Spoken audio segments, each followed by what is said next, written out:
The streets and roads and dusty lanes of Colombia have been fertile territory for myths and legends since before the arrival of the Spaniards.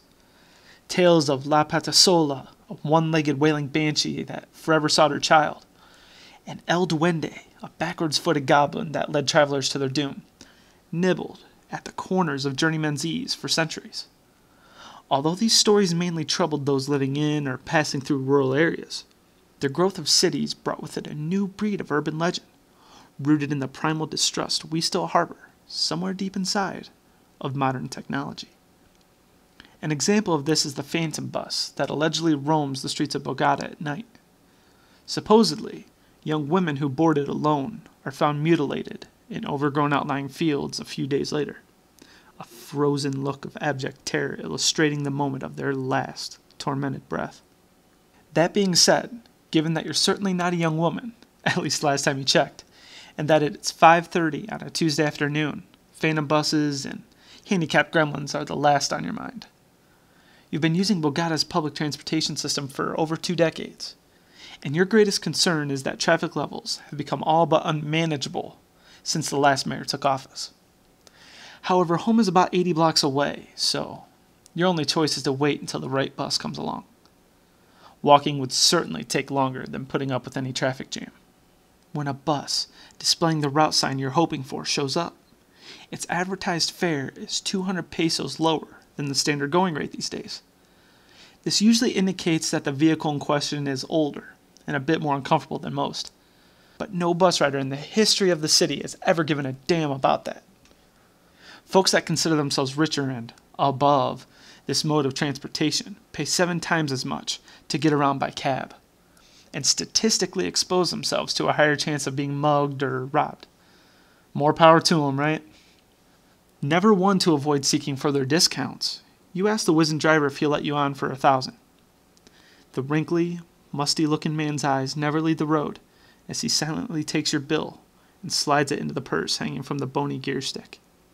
Satisfied, you turn your attention to the cabin. What would make this ride ideal would be an empty seat. Curiously enough, considering the time of day, there aren't enough passengers aboard for anybody to be standing. A few available spots are in sight, so you choose the one on the left towards the middle. Both the aisle and window seat are free, and you sigh contentedly as you sprawl out on one with your knee nested on the other. This particular trip should be over in no time. The driver's radio is off and your phone's battery ran out an hour ago, so you pass the time staring out the window and watching vendors ply their wares and car drivers nod along to whatever music they're listening to.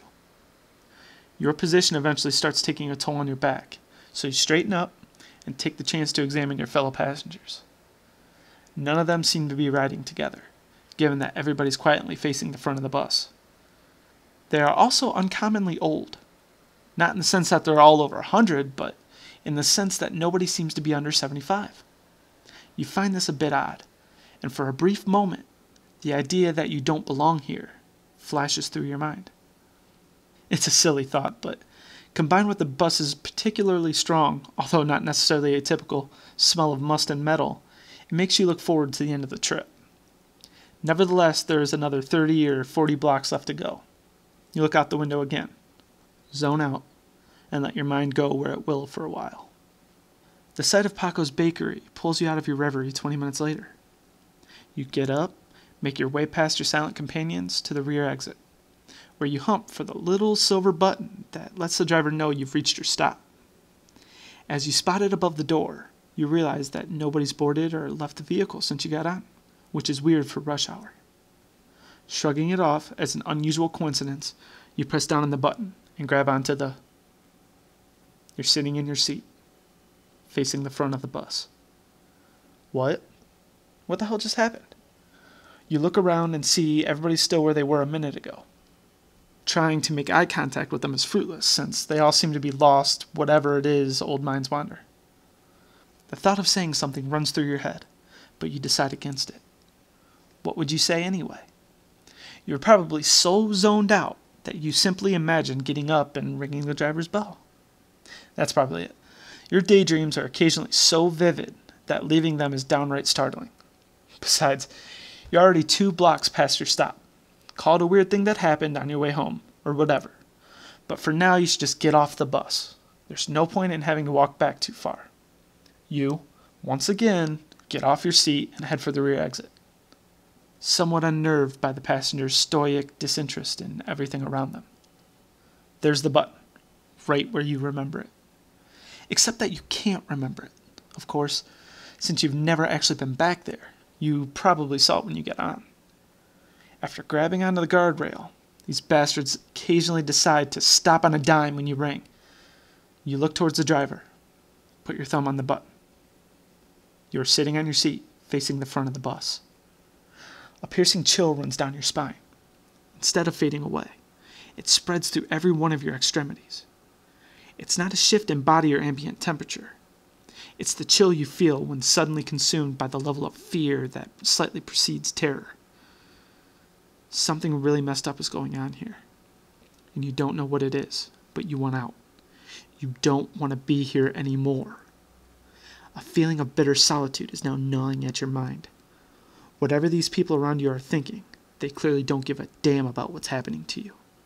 Therefore, you once again decide to avoid saying anything, and simply lift yourself off your seat, not processing the fact that you did it with less agility than should have been the case. All you want to do right now is get off the bus. Besides, it's already advanced more than 10 blocks past your street, which suddenly feels like a distastefully long distance to walk.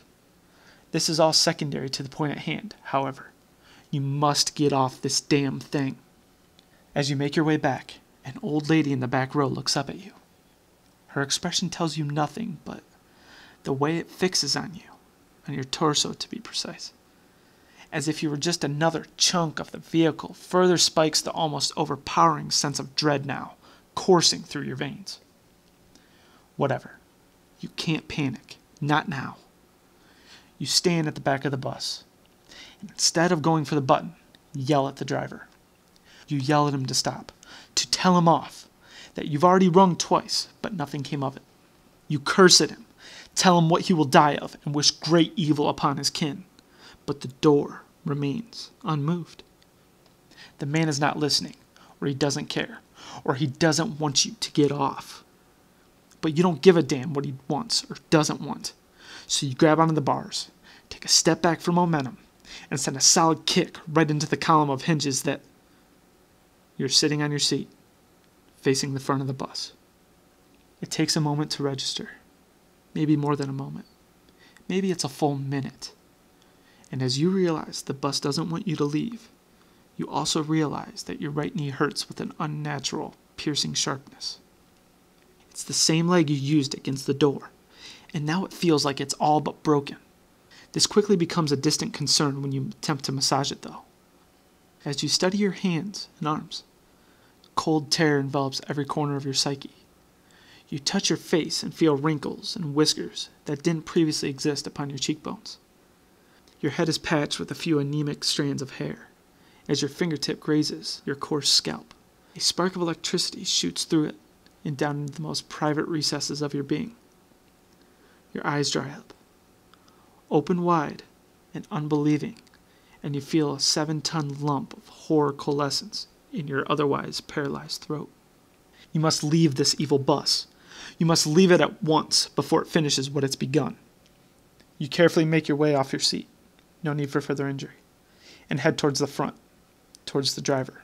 Perhaps you can reason with him, or perhaps you can club him to death with a flashlight or something, since there are always a variety of trinkets and gadgets in the front of the... You are sitting on your seat, facing the front of the bus. It takes a good 5 or 10 minutes for you to come to terms with what's happening to you, to understand that your life is vanishing before your eyes. Your hands are now like those of your grandmother. Your back hurts from its base all the way up to your neck, and your eyes can barely focus on the signs posted above the windows. Even your mind isn't as sharp as it should be. It takes you a while to determine that you should make another attempt at the exit. Perhaps violence is not the answer. Perhaps you can gently pull it open. Perhaps if you treat the bus like a living, gentle being inside a demonic machine, it will let you out. Perhaps. The old woman is looking at you again. You notice her blue jacket, which is much too big for her. If it were a blouse of the same size, it would hang loosely off her gaunt frame. A tiny hesitant tear forms on her frail face, and then follows a meandering path down her ancient features to land on her wrist with eerie finality. There's a red Tato watch around that wrist, the sort that is certainly all the rage with kids graduating from high school. You examine the door, 2 panes joined by a vertical line of hinges, coated on the right by a rubber pad to avoid contact damage.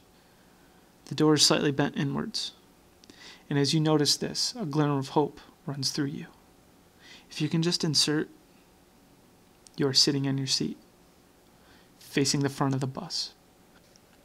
What the fuck? What the fuck is going on? My hands, they're old. My hands are the hands of an old man, not of my grandfather, of an old. The man behind you starts when you turn to him and yell. You yell at him, grab his face, and scream at him. To let you off, he mouths something you don't understand. His teeth, his blood, your teeth. Oh my God, my teeth are tiny. They're like dust. They're what the hell? How long have I been here? Fuck this. I'm breaking the window with my elbow. Even if it breaks, I don't want to die here. No more of a... You're sitting on your seat, facing the front of the bus. After a long time, you glance down at your hands. There are the gnarled, rheumatic, blood-splattered claws of a hag that's seen more than one generation's share of horrors. A hag? A hag is not the right word. A hag is a woman, right? At least so, it was in mother stories, like those of La Petasola. Your knee still hurts, but not as much as your elbow. It feels like it's shattered. Ah, yes. This bus. You must get off it. You know you must get off it now.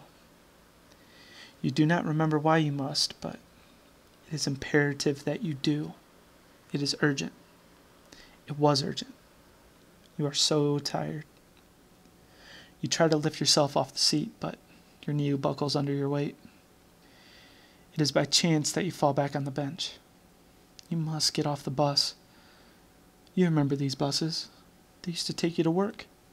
You steady yourself on the bench. You will try to get off the bus. But in a moment, you must rest. The bus can wait. You are sitting on your seat, facing the front of the bus. You are sitting on your seat, facing the front of the bus.